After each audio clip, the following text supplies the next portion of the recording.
नमस्कार। आज हम लोग देखते हैं कि जो फॉरगेटिंग है, फॉरगेटिंग मीन्स विस्मरण, जिसकी आम बोलचाल में हम लोग भूलना कहते हैं। बाल केंद्रित शिक्षा में बच्चे क्यों भूल जाते हैं, किसी चीज़ को जल्दी याद नहीं कर पाते हैं। आजकल देखेंगे सोशल मीडिया का ज़माना है, इतनी चकाचौंध ज़िंदगी है, हर जगह जो है इंजॉय ही इंजॉय है। और पढ़ाई लिखाई पहले जितनी अनुशासन थी, आज अनुशासन भी नहीं है। आज तो कहा जाता है कि भाई NDP, नो डिटेंडेंस पॉलिसी के अंतर्गत किसी बच्चे को दंड नहीं देता है। अगर दंड भी देना है तो स्व अनुशासन होना चाहिए।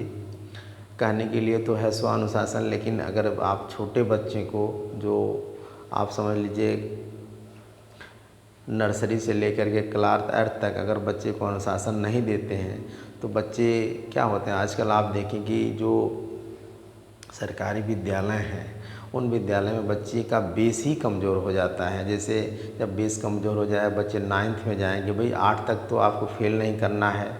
अगर फेल भी करना है, 2019 में थोड़ा सा परिवर्तन आया कि बच्चे को फेल कर देना है, लेकिन 2 महीने के अंदर में उसको फिर परीक्षा लेकर के पुनः पास कर देना। अगर उसमें भी पास नहीं होता तो राज्य के अधीन उसको दे दिया जाएगा। राज्य उसको फेल कर देगी या पास कर देगी, वो मामला राज्य, जिस राज्य का उस राज्य का हो जाए। लेकिन जनरली लोग अध्यापक क्या करते हैं, जो सरकारी विद्यालय हैं, परिषद के विद्यालय, बेसिक एजुकेशन के विद्यालय हैं, उसमें गरीब बच्चे पढ़ते हैं, उनको फेल नहीं करते। अब उसी में कुछ बच्चे ऐसे हैं जो रोज़ स्कूल आते हैं, कुछ बच्चे कभी स्कूल नहीं आते या कभी कभी उनको भी पास करना ही करना है, तो बच्चे आपस में कंपैरिजन करते हैं, वो भी पास हो गया, मैं भी पास हो गया। तो इसका भी बड़ा प्रभाव पड़ता है। अनुशासन देना नहीं, किसी बच्चे को मारना नहीं, किसी बच्चे को डांटना नहीं, खड़ा नहीं करवाना, कुछ नहीं करवाना। गार्जियन भी इतना वो हो गए हैं कि वो भी आ जाते हैं थोड़ा सा समझने। लेकिन पहले ये था कि कितनी अनुशासन होता था, कितनी पिटाई होती थी। थोड़ा सा था भी ये कि बहुत ज़्यादा मारने पीटने से कुछ बच्चे स्कूल छोड़ भी देते थे, लेकिन उतना नहीं हो। लेकिन हल्का फुल्का तो अनुशासन बहुत ज़रूरी है। जो बच्चा थोड़ा सा डर भय विपरीत न होए तो होना चाहिए। थोड़ा सा अनुशासन है, इंसान को महान बनाता है, थोड़ा सा होना चाहिए। अब देखें आपकी ये जो प्लानिंग है, इस प्लानिंग के अंतर्गत भाई थोड़ा अनुशासन करके बच्चों को पढ़ाया जाए। अब देखें कि जब बच्चा 1 से 8 तक अगर कुछ नहीं पढ़ेगा, स्कूल कभी आया कभी नहीं आया, पूरा सिलेबस नहीं टच किया, चाहे किसी भी सब्जेक्ट का, तो 9th में जब जाएगा, उसको पढ़ाया जाएगा तो उसको समझ में नहीं आएगा। बच्चा फिर स्कूल से भागने लगेगा। 8 तक तो फेल नहीं करना, लेकिन 9th और 10th में, 11th 12th में कंपटीशन देने जाएगा या बोर्ड के एग्ज़ाम होंगे, उसमें फेल हो जाएगा। 1 साल फेल होगा, 2 साल फेल होगा।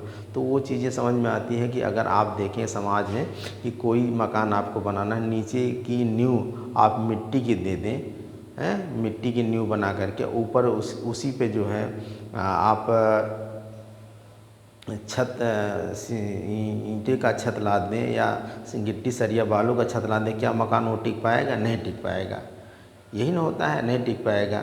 तो आज देखें प्राइवेट एजुकेशन क्यों इतनी हावी होती जा रही है। सरकारी एजुकेशन इसीलिए लूज होती जा रही है कि सरकारी एजुकेशन में जो है तो तमाम इतने काम, MDM का काम, DBT का काम और तमाम इतने मतलब एक्स्ट्रा सर्वे का काम, तमाम इतने काम दे दिए जाते हैं कि अध्यापक उसमें फंस जाता है। पढ़ाई से जो है स्टाफ रहते हुए भी, जहाँ स्टाफ पर्याप्त है वहाँ तो कार्य चल जाता है, जहाँ स्टाफ कम है वहाँ अध्यापक चाह कर भी पढ़ा नहीं पाता। तो उसके सारे फैक्टर्स जिम्मेदार हैं। गरीब बच्चे आते हैं जो बकरी चराते हैं, जो मजदूरी करते हैं, जिनके माँ बाप अशिक्षित हैं, वो भी नहीं, उनको किताब कापी की व्यवस्था, किताब तो खैर सरकारी ही मिल जाती है, लेकिन वो भी किताबें 6-6 महीने बाद मिलती, तब तक पता चलता है बच्चे पढ़ ही नहीं पाते। पहले क्या होता था कि गरीब ही होती थी क्या, लेकिन जब एडमिशन होता तो उसी के 1 दिन तक गार्जियन किताबें की व्यवस्था कर देता था। किताबें जब हो जाती तो पढ़ाई होती थी। भाई बिना हथियार के मार कैसे होगी? किताब रहेगी तभी न पढ़ाई होगी। तो किताबें नहीं होती थी, किताबें नहीं हैं तो पढ़ाई कैसे होगी? आप स्कूल डेली बच्चा आएगा और टीचर भी वही कॉमन चीज़ें पढ़ा करके करेगा, या कुछ ऐसी प्लानिंग की जाती है कि जो बच्चे पास हो जाते हैं उनकी किताबें रखवा ली जाती हैं, तो कुछ बच्चों को दी जाती हैं, लेकिन किताबें फट भी जाती हैं। तो पूरे पर्याप्त नहीं हो पाते, लेकिन कुछ हो पाते। फिर भी एक तरीके से अगर सकारात्मक सोचा जाए तो कार्य चल सकता है, लेकिन उसकी थोड़ी सी सुधार करने की ज़रूरत है उसमें कि भाई थोड़ा सा अनुशासन भी हो, किताबें भी समय से आ जाएं और सारी चीज़ें भी हो जाए, तो सरकारी में टीचर इतने अच्छे अच्छे हैं, उनकी व्यवस्था भी हो जाए, या कुछ इस तरीके से जो ये लिखने पढ़ने वाला काम है, ये डीबीटी तमाम ऐसी खाद्यान्न का वितरण हो गया, या पल्स पोलियो हो गया, या ये तमाम जो कार्यक्रम हैं उनमें जो है एक्स्ट्रा ऐसे कुछ लोगों को लगा दिया जाए जो लोग उसको करें, टीचर केवल पढ़ाने का काम, पहले जैसे टीचर केवल पढ़ाने का काम करता था। तो ये सारी चीज़ें हैं, तो ये तो सामाजिक चीज़ें हैं, इस पर चर्चा होनी चाहिए, इस पर डिबेट होना चाहिए, कैसे हमारे बच्चे की शिक्षा सुधरेगी, हमारा समाज कैसे सुधरेगा, हमारा देश कैसे सुधरेगा, हमारा राष्ट्र कैसे सुधरेगा। तमाम प्रयास हो रहे हैं, तमाम ऐप के माध्यम से, तमाम आजकल चीज़ें नई नई आ रही, टेक्नोलॉजी की चीज़ें आ रही हैं। तो हम देखेंगे कि भाई कि विषय का निरर्थक, विषण के कारण हम लोग पढ़ रहे थे, काज ऑफ फॉरगेटिंग, विषय का निरर्थक। उन्होंने बताया कि जो है विषय का निरर्थक, जो विषय हमारे लिए निरर्थक होती हैं वो विषय सामग्री का पूर्व अनुभव से संबंध नहीं हो पाता। वो जब निरर्थक होंगी तो वो जो हम सीखे हुए चीज़ें हैं उससे हमारा संबंध नहीं हो पाएगा, तो वो चीज़ें हमारे विस्मृत हो जाएंगी, भूल जाएंगी। अगर वो हमारे लिए निरर्थक है, उसका उपयोग हमारे जीवन में नहीं है, तो हम सीखे हैं लेकिन उपयोग नहीं कर रहे हैं, वो निरर्थक है, कोई अर्थ नहीं है उसका, तो वो चीज़ें क्या होगी, विस्मृत हो जाएंगी। दूसरा है समय का प्रभाव, समय का भी प्रभाव पड़ता है। जैसे देखते हैं आपकी जो है कुछ लोगों की स्मृति शक्ति तेज होती है, जो बच्चे होते हैं थोड़ा सा बड़े होते हैं तो बार बार भूल जाते हैं, थोड़ा सा और एज होती है, बूढ़े हो जाते हैं तो वो और भूलने की वो हो जाती है।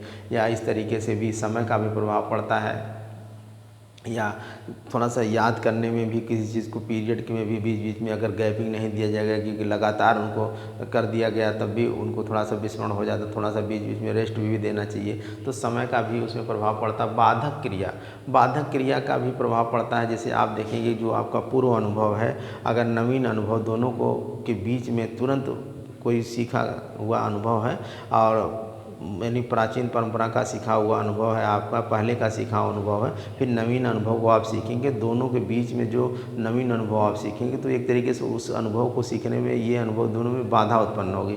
तो जो बाधा उत्पन्न होगी तो आपका पुराना अनुभव क्या होगा, विस्मृत हो जाएगा। नया अनुभव तो आपको याद होगा, लेकिन जैसे जैसे आप सीखते जाएंगे, जो जो सीखते जाएंगे वो याद होता जाएगा, पुराना अनुभव का बाधा होकर के भूल जाएगा। दमन मनोविश्लेषणात्मक, दमन मनोविश्लेषण, उन्होंने कहा कि मनुष्य का जो है एक स्वभाव होता है कि सुख की चीज़ों को याद करने की चेष्टा करता है, दुख की चीज़ों को जो भूलने का प्रयास करता है। तो भाई इसीलिए इसी को दमन मनोविश्लेषण में कहा कि हाँ वो चाहता है कि हमारे जो हमको दुख दे रही हैं, जो हमको कष्ट दे रहे हैं, जो हमको हानि पहुंचा रहे हैं, वो चीज़ें हम भूल जाएं, उन चीज़ों से डर न रखें, उन चीज़ों से हम दूर रहें। चाहे वो कुछ लोग ही ऐसे होते हैं जो निगेटिव बात करते हैं समाज में, तो वो भी चाहता है, नहीं कहा भी गया है कि ऐसे लोगों से आप दूर रहे जो आपके लिए नुकसान है, जो आपके लिए निगेटिव सोचते हैं।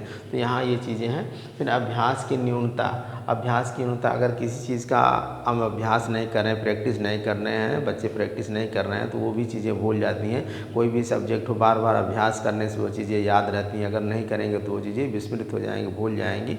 ये भी सही है। संवेगियों की उत्तेजना, जैसे आपके संवेग जो इमोशनल वगैरह हैं, जैसे आप क्रोधित हैं, गुस्से में हैं, तो इस तरीके से आप कहेंगे कुछ और, सोचेंगे कुछ और, निकलेगा कुछ और, यानी आप अपने जो बोलना चाहेंगे उसे नहीं बोल पाएंगे, उसे आप विस्मरण हो जाएगा, भूल जाएगा आपका।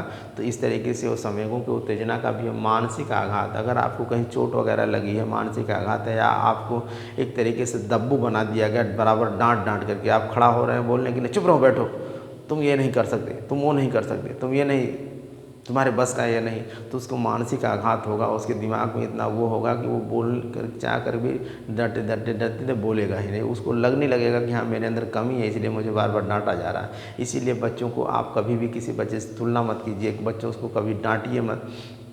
हाँ, डांटने का मतलब ये है कि आप उसको समझाइए, प्रेम से बताइए, लेकिन ये नहीं है कि वो कुछ कहना चाह रहा है उसको सुनिए ना, उसको सुनिए, अगर उसमें कुछ कमियां हो तो उसको बताइए। ये नहीं कि तुरंत उसको बिना सुने ही उसको डांट दिया गया, मार दिया गया, बैठा दिया गया, उसको सुनिए, उसको बताइए। तो इस तरीके से ना कि आप टार्चर, अगर किसी चीज़, मानसिक शोषण जो है ये भी विस्मृति का कारण बनता है।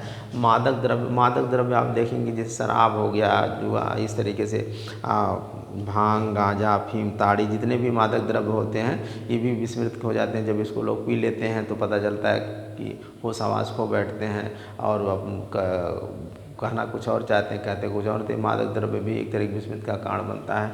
आपके जो ये नर्वस सिस्टम है इनको एक तरीके से डैमेज कर देता है ये आपका, और इस तरीके से अधिगम की विधियाँ, कुछ अधिगम की विधियाँ भी हैं। देखिए अधिगम की विधियाँ जैसे रटन विधियाँ जल्दी आप विस्मृत हो जाएंगे, लेकिन जो खेल की विधि है, जो एक स्वयं कर की विधि है, जो निरीक्षण परीक्षण की विधियाँ, उसमें आप कुछ चीज़ सीखेंगे तो ज़्यादा देर तक याद रहेगी। तो ये भी अगर कुछ ऐसी विधियाँ हैं जिसे बीच में अंतराल नहीं दिया गया, जो रट करके याद किया गया, तो इसमें विस्मृति जल्दी हो जाएगी। क्रमहीनता भी आप देखेंगे। क्रमहीनता में का मतलब यह है कि आप किसी चीज़ को याद कर रहे हैं तो उसका एक क्रम होना चाहिए, एक सिस्टम होना चाहिए कि पहले हम उस चीज़ के बारे में जानेंगे, थोड़ा सा उसके अर्थ को जानेंगे, फिर उसके बाद हम उसकी परिभाषा को जानेंगे, फिर उसके प्रकार को जानेंगे, फिर उसके प्रभाव को जानेंगे, फिर उसके उपाय को जानेंगे, फिर उसके सिद्धांत को जानेंगे, फिर उसके इस तरीके से कोई जानेंगे। या जैसे छोटे बच्चे हैं उसका गिनती आप सिखाना तो 1 2 3 4 5 ऐसे सिखाएंगे। यह नहीं कि आप 100 से लेकर के 100 से 99 98 ऐसे उल्टा सिखाना, ये क्रम नहीं है। या पहाड़ा या गिनती या कोई भी ऐसी चीज़ है जिसे आप क्रम से सिखाएंगे तो उसमें ज़्यादा याद रहेगा। अगर बेक्रम का होगा, क्रमहीनता नहीं होगी, तो बच्चे का वो विस्मरण का कारण होगा। तो इस तरीके से आप देखें कि विस्मरण भी एक तरीके से मानसिक क्रिया है, यह भी ज़रूरी है, विस्मरण भी एक ज़रूरी है, क्योंकि आदमी अगर नहीं भूलेगा तो नई चीज़ें याद कैसे होगी। तो इसलिए ज़रूरी है कुछ जो आपके लिए हानिकारक हो, जो दुखद घटनाएं, उसको भूलना भी ज़रूरी है। और इस तरीके से यह जैसे संवेग आपका जो है ज्ञान का प्रथम द्वार था, ज्ञान की प्रथम सीढ़ी थी, है ना। इस तरीके से संवेग हो गया, आपका प्रत्यक्षीकरण हो गया था, फिर संप्रत्यय हो गया था, फिर स्मृति हो गया था, चिंतन हो गया था, लास्ट में कल्पना आया था, इमेजिनेशन आया था। तो इमेजिनेशन अंतिम पड़ाव था, मानसिक क्रिया का अंतिम पड़ाव था। तो ये भी मानसिक क्रिया के ही अंतर्गत आता विस्मरण भी। तो उसमें क्या होता है भाई, वो सब पॉजिटिव थे, सकारात्मक थे, लेकिन ये थोड़ा सा निगेटिव है, नकारात्मक है, क्योंकि इसमें भूल जाते हैं आप। तो आज के लिए इतना ही, धन्यवाद।